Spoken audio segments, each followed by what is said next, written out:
Welcome to the Spiritual Awakening with Shaz podcast, where we unlock the power within and navigate the journey of your self-discovery together. I'm Shaz Cini, your spiritual mentor and life coach, here to help you tap into your inner guidance system and manifest your best life. Whether you're just beginning your spiritual journey or looking to deepen your practice, this podcast offers insights, techniques, and inspiration to elevate your consciousness and transform your reality. Get ready to shine your light and embrace your true potential. Remember, the answers are inside you. Let me be your guide on earth. Welcome back to Spiritual Awakening with Shaz. Today we're diving deep into one of the hardest and most transformative chapters of your life. The moment when everything you thought you knew falls apart. When the life you built, the one you worked so hard for and held together through everything, suddenly crumbles beneath you. The relationship ends, the job disappears, your finances go to hell, sometimes you lose your home. The dream feels like it slipped through your fingers and everything around you is no longer what it once was. And you're left sitting in the rubble, wondering who the hell you are, even. Anything. Is there someone underneath all this burden?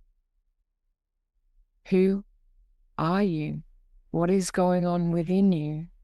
And mostly, how the hell did this fucking happen? If this is you right now, take a deep breath. You're not alone, because I've been there too. When everything fell apart for me, yes, I didn't have a lot of what most people would consider because I don't have a family and I've not been married, but I have lost everything and had to start again. And so many of my clients, when they lose their relationships, start to think and wonder, who on earth are they? They have no idea how they're going to get through this stage in their life because they've molded themselves to become someone that they don't even fully recognize anymore. Yes, when you're in a relationship with someone else, you do become something and someone that you may not like, know, or understand. Or you may have been living in a dream world where you thought everything was okay when it truly isn't. So when things do fall apart, there comes a point in life where you're holding it all together, but it becomes impossible. You can no longer be that version of self anymore. For she went up in flames with the relationship itself. You end up being over people-pleasing, holding it all together, over giving, doing everything for everyone else, making everyone else happy but yourself. And when you're standing on the wreckage of what used to be your life, when anyone comes along and tries to tell you that they know how to do it better, or it's okay, you'll just get through this, those words just form a deeper hole in your heart. We all know what it's like when things do go awry and you wonder how on earth you're going to pick yourself up and start again. But we also know that we always do it. I want to talk to you about the ways that you do it. How you no longer become the person that became the doormat, the slave, the person that gave everything to somebody who actually didn't appreciate it. How you changed who you were and molded yourself into possibly a Stepford wife for someone who didn't even understand and accept and appreciate that for you. How you let go of things that were important to you and you built your world around somebody else. Whether that is just your partner or your children or your family or your work, or how you showed up every day for a company that didn't even care. The moment that they decided that they needed to cut things out, you were just a number on a spreadsheet. That can take away your whole identity. And when it comes back to underneath, too many of us define our identities by, I'm a wife, I'm a mother, I'm this career title. That's not actually who you are. You're so much more than that. So when things fall apart, stop thinking that you're a failure. Yes, you built your world on shaky foundations, but you can change it and build it on something better. You may not realize it yet, But sometimes your soul can be the one pulling the rug out from under you because you're living a life that isn't fully true to who you really are. The greatest time many people come to their true spiritual awakening is through loss. Firstly, through grief. I hope that's not happening to you.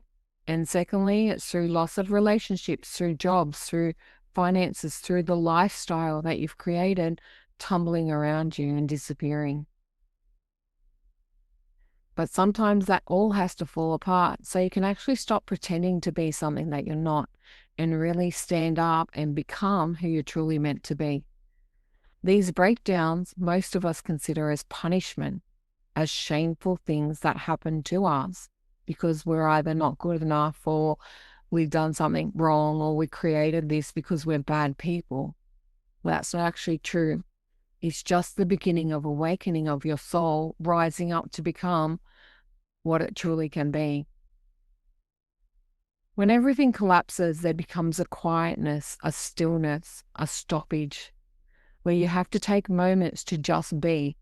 It can be quite deafening and hollow, empty, shallow, and all of those negative words that nobody really wants to hear about. And yes, that's what we talk about as rock bottom, the void, the empty place where nobody's there. No noise, no distractions, no constant busyness to numb the pain, just you, your thoughts, and the ache of what's gone. This is what we call the void. It's really uncomfortable as hell. It's scary. But underneath it all, it's truly sacred.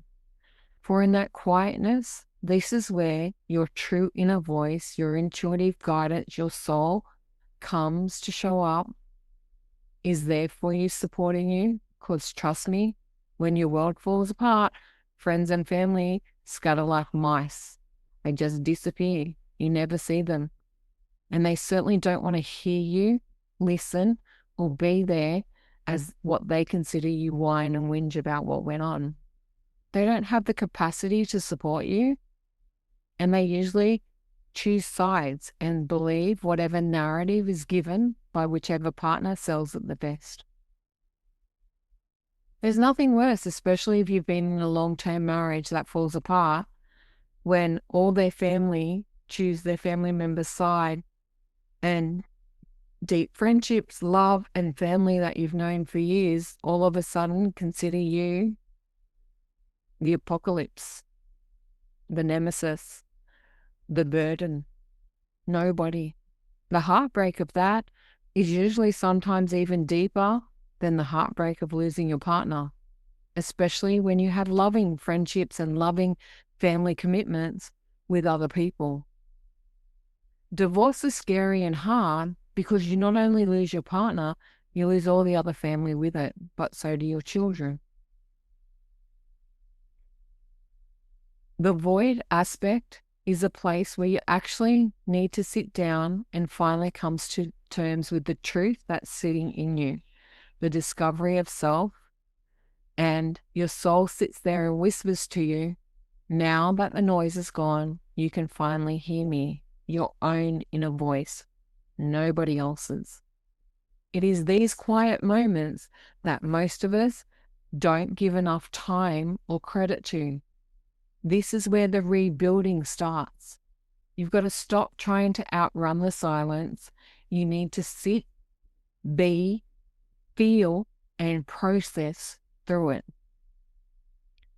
Stop scrolling your life away on socials. Stop bypassing everything in between.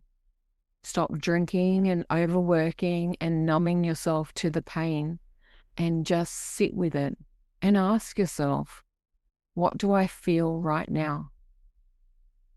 This is where a journal comes in handy for you to discover the true depths of what's going on underneath the surface. Because healing doesn't begin in the noise, it actually happens in the stillness. That quiet, lonely place that you may be right now is not emptiness, it's space. It is space for life to grow, and it is the birth of creation. This is where new ideas form. This is where you start to rebirth, rise, and become who you're really meant to be. And sometimes it takes life stripping everything away for you to discover that truth. It reveals the power behind you, the essence of it all, the way you rise up and become who you're really meant to be. It's not about losing yourself. It's about truly remembering who you really are and who you were meant to be before the world told you who and what to be. Before you shrank inside that relationship or silenced your truth to keep the peace, before you molded yourself into a job that actually took away your soul and made you become someone that you don't fully recognize, and before you forgot what truly made you happy and what made you unique. In the stillness, you need to ask yourself simple questions like, why did I abandon myself to become this version of self that isn't someone that really makes me happy? And what part of me is craving to come back now that I'm free? In the despair and the hopelessness, most of us don't really consider and find that freedom. But in time you will, and you may not have the answers to those questions just yet, but you will. Give yourself moments. It does take time, and it takes true insights, quietness, stillness. Awakening isn't a flip switch. It's not a light switch that you turn on and off. It's a gentle unfolding of becoming, of rising, of elevating, of really going through the mess. It's about abandoning what was, what no longer served you, what pulled you down, and rising up free, fun, and full of magnificence like nothing you've ever had before. Because the moment you start seeing, even in the chaos, the beauty that lies within, you learn to breathe and grow and elevate, is the moment that changes everything. And remember, you're not starting from scratch. You have so many lessons and valuable tools and insights and power that you can bring with you. You're starting from a whole different level of experience.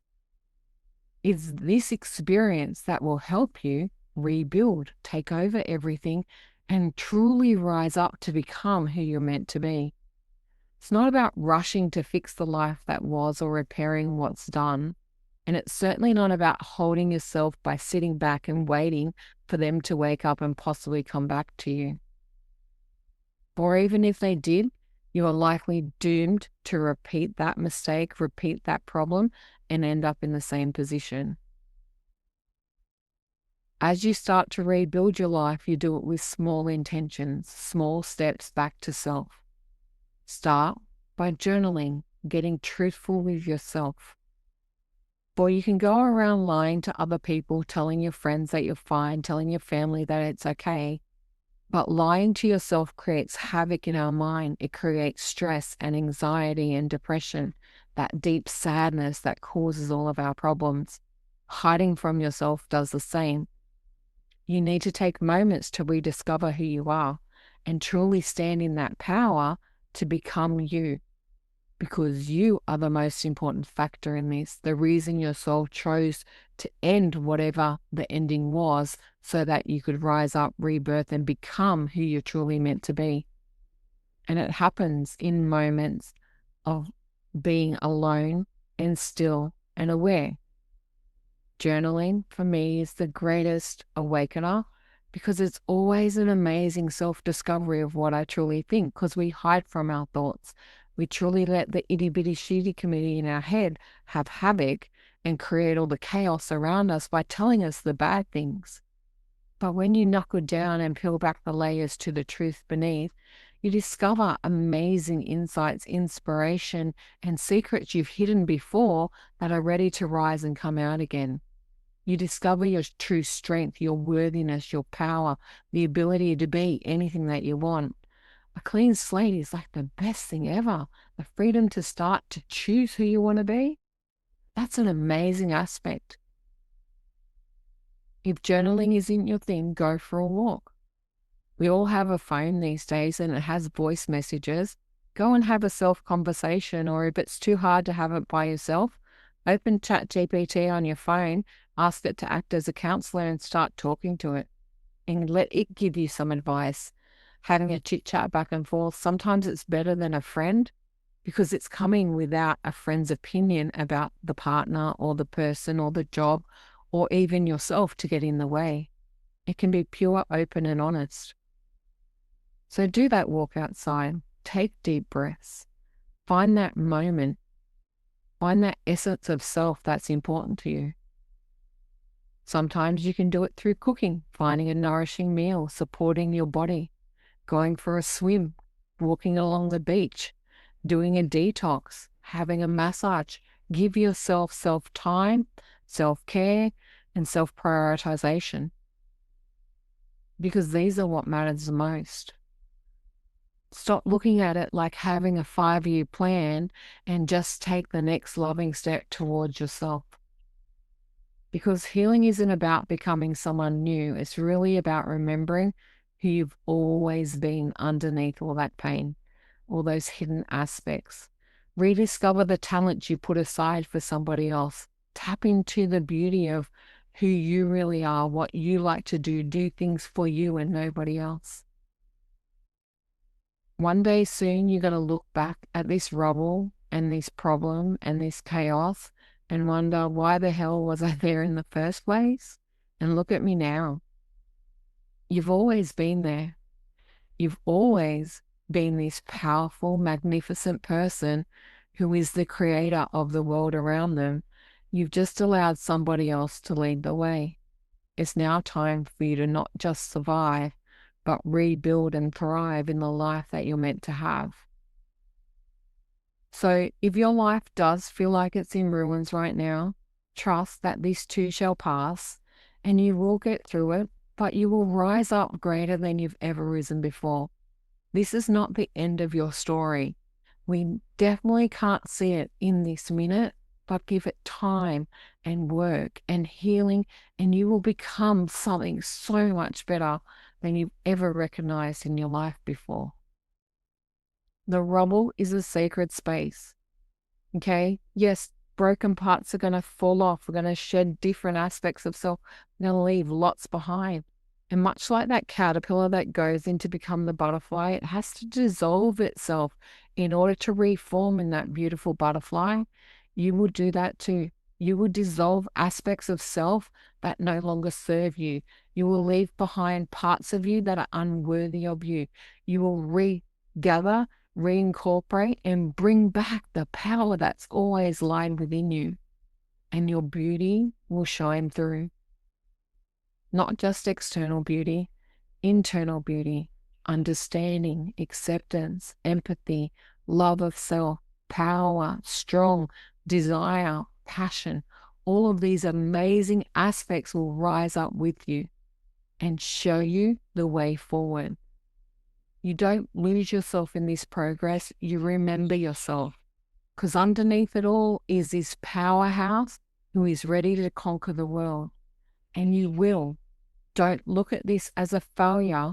Look at it as a completion, as a closing of a cycle, the end of a season.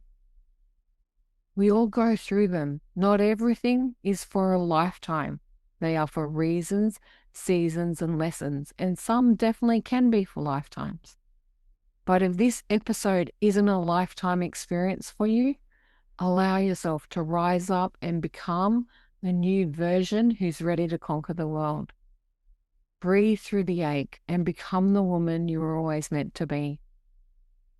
If this episode has spoken to your heart, I invite you to gently step forward, run a bar, journal, cry, and breathe, whatever helps you reconnect. Do the work for self, and if you're ready to rebuild your life with guidance and community and deep emotional healing, I'd love to walk beside you. Shine with Shaz is my 13-week program that can help you uncover that blessing, discover who you are, and rise again.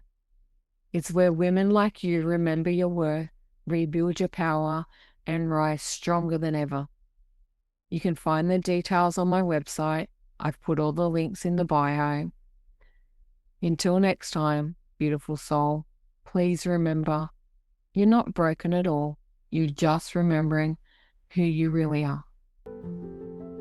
Thanks for listening to the Spiritual Awakening with Shaz podcast. Don't forget to like and subscribe down below so you don't miss an episode. You can also follow us on Facebook with the links below. Until next time, trust your intuition and let your spirit soar.